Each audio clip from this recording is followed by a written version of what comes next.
Mead Hall. Kay O'Brien. And Kay, we're here now, it's February 2022.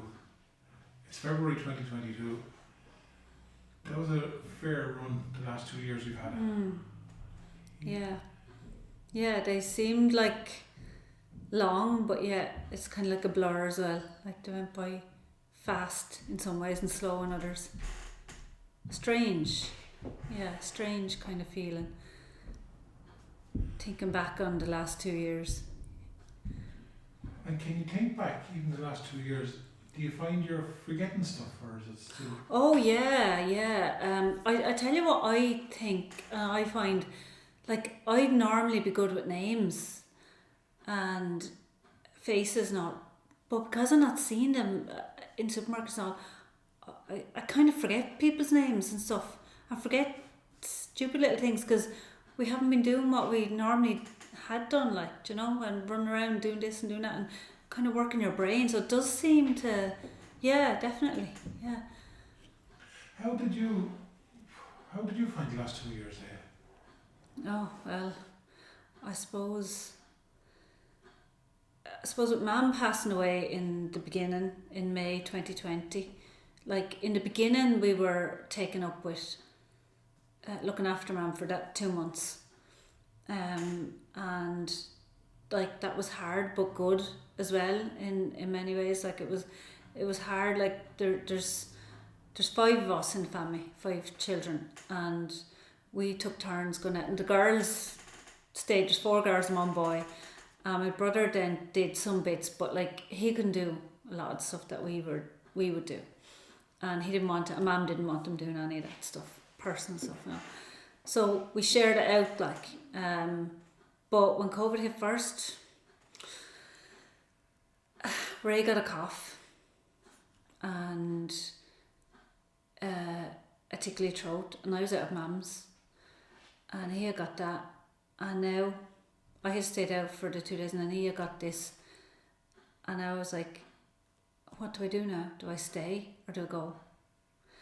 And then I couldn't see Mum then, and he couldn't get a test because at that beginning, that was the very beginning, they were saying, yeah, they wait, and as it turned out, it was more than 2 weeks he had no symptoms, and they didn't test him after, and because they were gone, and I couldn't go out to Mum, and they were all freaking out there at home, and it was just crazy.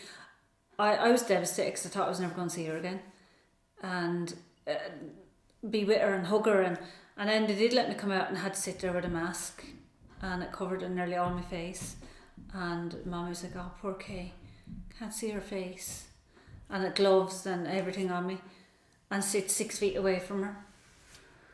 And my other sister, her daughter and her son had got a sore throat, and they in the same thing around the same time as Ray, and she had to wait, and it was the same for her then, and of course we were devastated, like, and for 2 weeks we couldn't go out and look after her. Then we got back in, and then she ended up getting high blood pressure.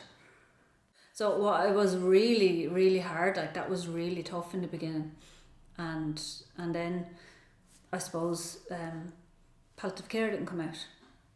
They were on the phone, and they for about 3 weeks they were begging him, please, come out. She was bad. She was taken bad, and they give us some medication that's in the chemist. Go get that.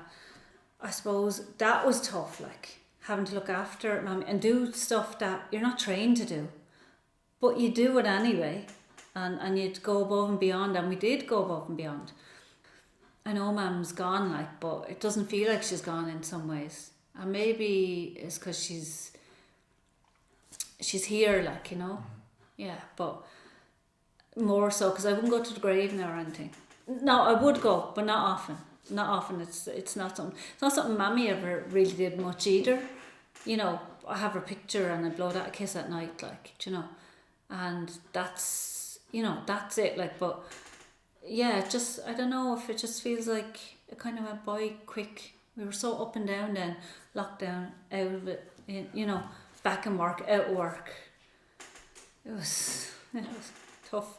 That was a tough start though for you, because some people were just getting used to the lockdown, and that was tough. But you had death visiting you.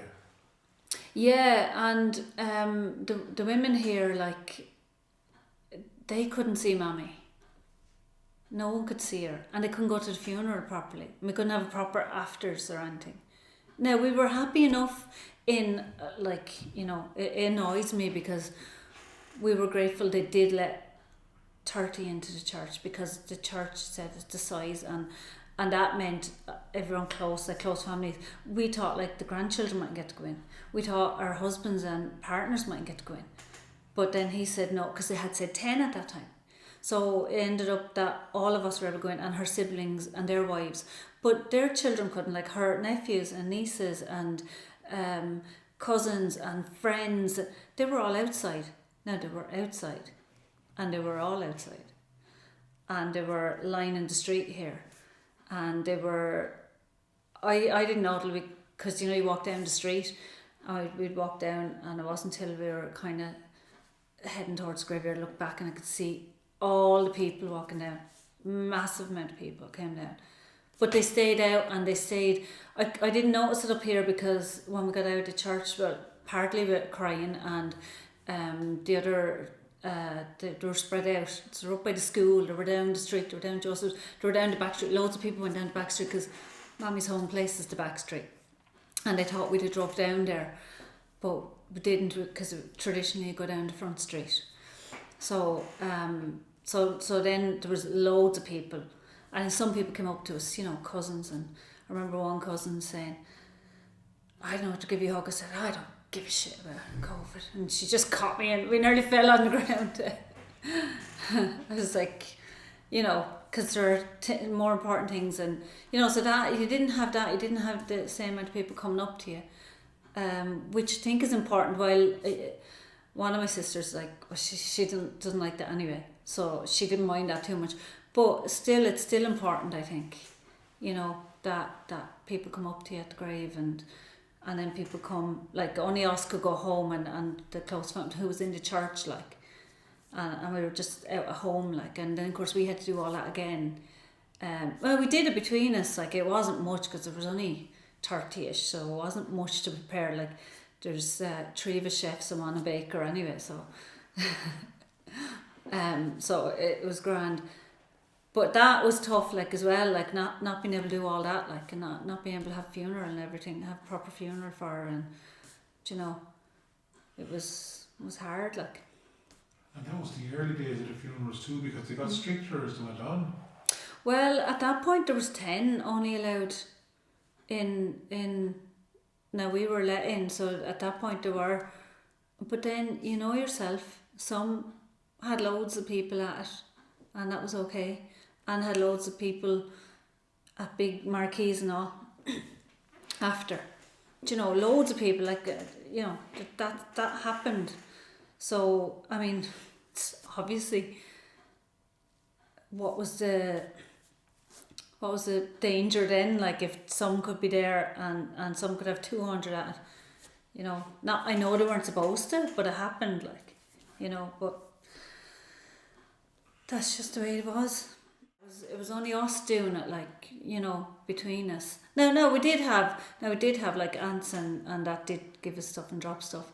And some people did drop stuff and drop food and all, and made bread and did different things, but they couldn't come in, they drop it at the doorstep and that, So there was a bit of that, there were, in the time leading up to Mammy passing away, there was some people looking after, doing what they could, but it was very difficult because people were scared too, and were worried, didn't know how were we going to be if they called to the house.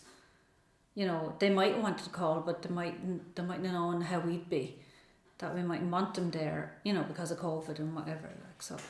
But COVID was never going to affect Mammy anyway. That wasn't going to take Mammy. And they said that, the doctor said that, and the nurse said that, which is true, so they were saying, don't be worrying too much about it. But then you have the media telling you, be scared, this many people dying, that many people dying. Did you turn off the television? Oh, long time ago. I knew from the beginning, like, no, I don't mean to say I knew now, but like, I don't know what, like I would have had it on to begin with, to hear announcements and stuff like that. I used to go mad because, you know, like they were locking us down for too long, and they didn't take steps in the beginning to lock down, and then they locked us down, like, and you know, if they really wanted to do it, like they threw people out, took them out of hospitals and put them into nursing homes, and they died in nursing homes. Like, this was all happening in the first, and they didn't test them, but it got put down as COVID. There was loads that didn't test because they hadn't got the testing in the first gun off, and loads of people died in the first gun off, and it was shocking, and I could see that from the start, and I was like, that's just not right. Like, it's not right, and it's not on. And I suppose I didn't bother too much with RT or BBC or, you know, anything like that. I would look at some of it, and I look at alternative, and I looked at both, and I was but I don't really watch RT news now. If I want to know the cases, I just look it up, how many cases were in Ireland. I don't even, last couple of weeks, an odd day here and there, you might look, see, well, what's it doing now, and what's the hospital situation, like, you know, but mostly I just don't bother. How did the rest of the whole thing affect you? Did the lockdowns, like your freedom, not being able to walk 2 kilometres, 5 kilometres, how did you cope with all that? Do you want the truth? Do you think I stuck to 2 kilometres? Because I didn't. And I don't care who hears me say it. Maybe in the very beginning, but I didn't after that. I mean, I went running up the road, like, up the mountain. So who's going to be up there? Nobody, like. If they wanted to stop me, the guards stopped me, you know, they're not going to be up on the mountain trying to stop me. They never were, like. So sometimes I'd run from home, like, we're only 4 miles or something so I could run up and go around, like. But yeah, so I suppose I didn't in the 2 miles from home, and then, like, most of our time in the beginning was taken up with Mammy and going out there, which is a few miles out the road, and I still went to my family, and I went to my brother, and my brother lives beside Dad, and I called my sisters. She had a bakery and I was helping her, and so I had that kind of helped, and she has it at her house, like, so I was out there.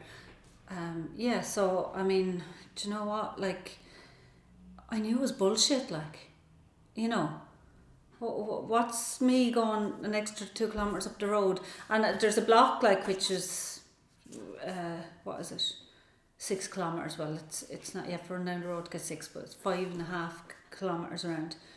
Sure, I don't know if I count, but I would have run around that, and I wouldn't say I ran a huge amount, but there are times I did go, and even when Mammy was sick, I ran a bit, not as much, but I was running, and of course, at one point, you know, in the very beginning, when they said it, and I said I didn't, but I did run around the park, as they calls it, 25 fucking times.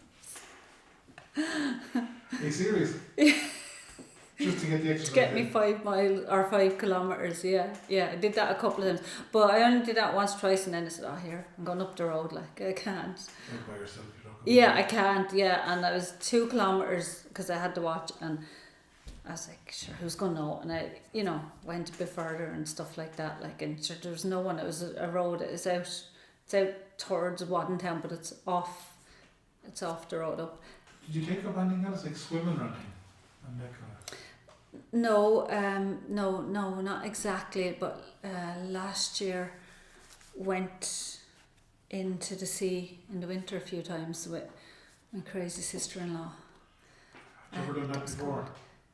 No, I did it once on Christmas Day, I think, years and years ago. But we'd gone in a few times. Oh my God, the cold. I thought my feet were going to fall off.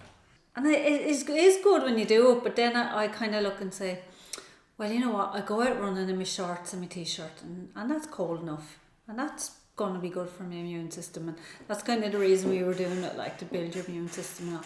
But she'd go back and wouldn't have the heating on the car on. Like, that's just crazy. I'd have the heating full on, I'd have a hot water bottle, I'd have the dressing gown on down there, and I'd have a flask of tea. No way am I getting hypothermia after that. You mentioned your immune system there. You decided not to get the vaccine. Yeah. Tell us why you did that. Because I have an immune system, I suppose, and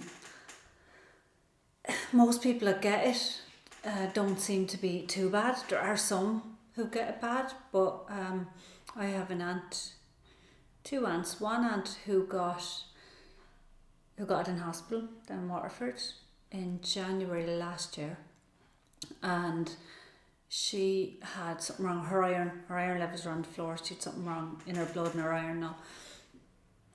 It was barely a sniffle. That's all she had. And then they sent her home, and her husband, who's 80, had to come get her. She wouldn't ask any of us to come get her because, she had COVID, she wouldn't do it.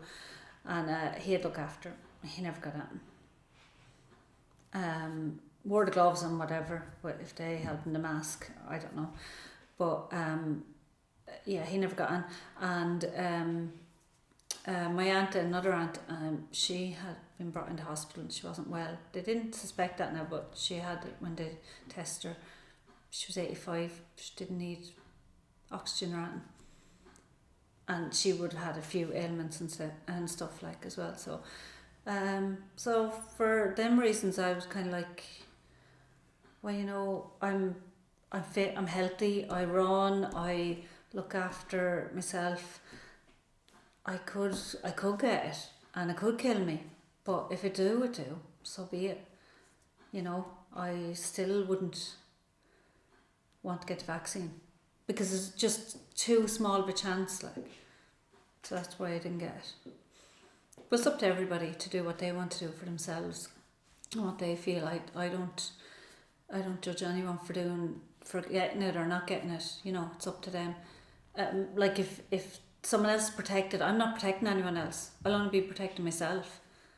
Yeah, and I'm generally like never get anything. I had the flu back in 2012 and I was tested had influenza A, and I tested it and my niece had it and a few others had it and tested it. And by God, was I sick for a while and they gave me an antibiotic. Within a few hours of an antibiotic, because I was coughing and the cough stopped. She said I was on the verge of pneumonia and she gave me an antibiotic and it stopped. Now I still was sick it took a few weeks to get back right, but the coughing stopped and I felt better. I still wasn't able to get up and do a whole lot or anything, but I was in the bed before that and I was just coughing. But I knew because my sister had it and she ended up in hospital with it and her children had it and they were only, because Annie, she was only 2, she wasn't even 2, no, she was only coming up to 1, and we had battered her and she sneezed up my face. I was drying her, she was lying out, she sneezed, and that's it, she infected me then. I was done for. So yeah. How did you feel about wearing the masks? Hate them. I just get so hot in my face, even, and I gape because I have a small face and they don't sit on me and I gape out here and I'm still nearly smothering with them. So they're actually not worth shit, it's gaping here and it'll go through it anyway, and then you have the sides gaping. So I need those, especially those surgical ones. And so you're going around with it, I pulls them out of my handbag and they're there for I don't know how long. And I'm sure I'm not the only one. I know I'm not the only one because people have told me they do the same. I have a hanging on me indicator in my car, people say. And sure, what are they doing? Absolutely not. I can't wait till when they say they're gone, because they're just pointless. I think as well they're dangerous because they give people a false sense of security. I think if I have this on, I'm fine and protected, and they're probably not.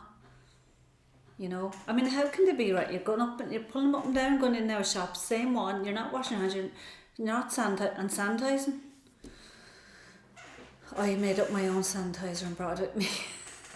What was that made up of? Colloidal silver and tea tree oil in a spray, and I sprayed that, you know, when they were forcing you to do it, because it was ripping my hands off.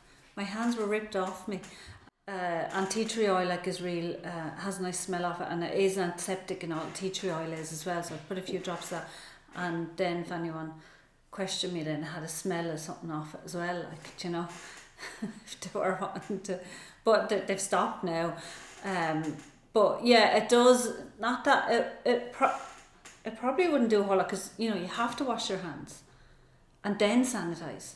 So sanitising wasn't worth shit, because you have to wash your hands then sanitize. It's no good putting sanitizer on your hand and not washing them if you've picked your nose or picked your ear or touched your face, or you have to wash your hands, because you stuff on, So they were a waste of time, and they were ripping my hands off, so I just would carry that in my bag and just spray that then. If I said, have my own, and just go along. Yeah, the one in Shaw's in the summer, last year or the year before, no, the first year I think, and they were all on the hand sanitizer, and they were nearly spraying it in your face, and she says,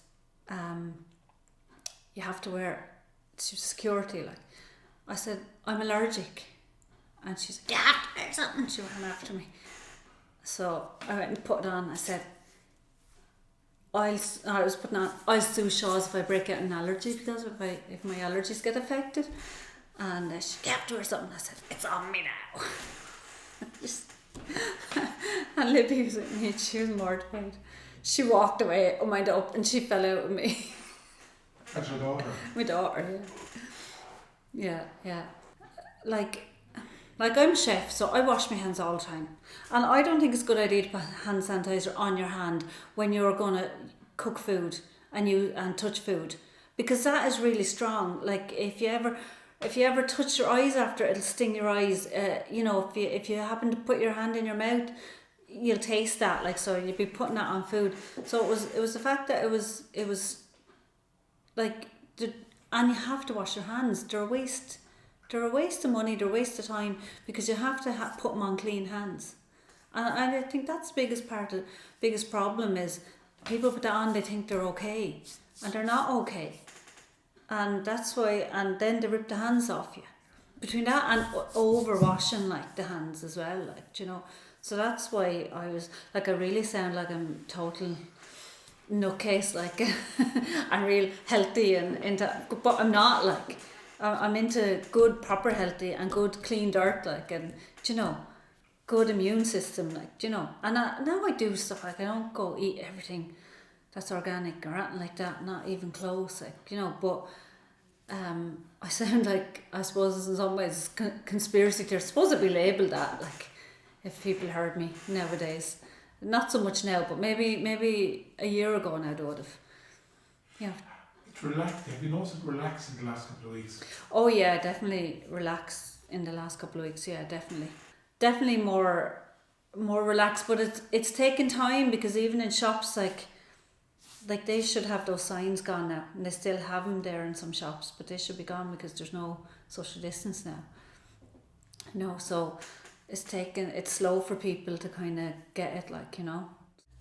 See, for me, I was just fighting it all along, because it was going against natural instincts, and I was fighting it. So, and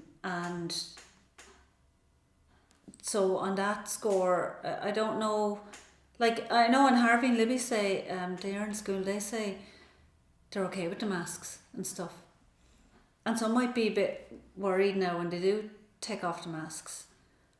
You know, Libby said, well, I could be making faces under the mask and stuff and doing different. What if I start doing that now automatically? I said, well, you'll just stop, you know. I know, they are kind of, you can hide under them as well, some people can hide under. You can't when they're covered up to here. You can't read what you think you know what the eyes are saying, but you don't. You only know when the whole lot is exposed and you can see it all. Who sits in a room in the winter with the windows swinging open and the wind blowing in, and you're rattling with cold, and you're trying to pick up a pen and you're shaking? Like, that's just not normal. Like, how stupid are people? How can you think that this is okay? Like, and what? The person sitting by the window, it's a virus going to go all the way by, so who sits by the window? That unlucky person sitting by the window, then the whole lot's coming out the window. Is that wind not coming in and circulating it around? You know, like, it just doesn't make sense. That's what it got to me early on in the pandemic. It was all things like that didn't make sense. And if it doesn't make sense, then it's not right. Like, you know, it has to make sense. Will you be glad to see these masks gone? Oh yeah, gone completely. Yeah. How are you going to market? Is there any way you go, this is how to mark the end of this whole thing? Is there anything you've planned? I'll do 1960 style. The freedom. I'll go through the handbag and I'll take every mask, and there'll be a good few in it, and I'll burn them all. A burn in a bra moment. Yeah, exactly. Yeah. Yeah, so yeah, that's, the face muzzle. I could have went into Tesco, and if you say you're exempt, they won't question you. In the beginning they did, but they don't now. And anywhere, I've seen people walk around different stores and not have it on, and nobody said anything. And now I'd say I could go in, they probably wouldn't say anything. Is there anything at all though that you've looked back in the last 2 years and said, Jesus, there's something in my life that I've done now that I wouldn't have done? Is there anything at all positive you can take out of it? Oh, yeah. There is. I'm just trying to put it in a way that I can say it.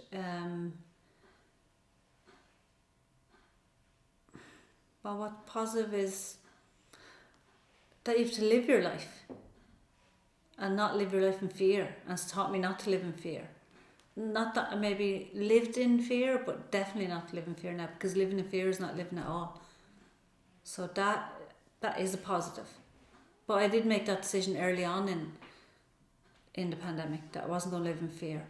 And that's taught me, because I think early on, because Mommy was dying early on it, and all this stuff was coming in, and all this restrictions, all this bullshit, and I couldn't see her, and I was saying, I'm not going to live in fear. I don't care. I'm not living in fear. It's not living at all, like, you know.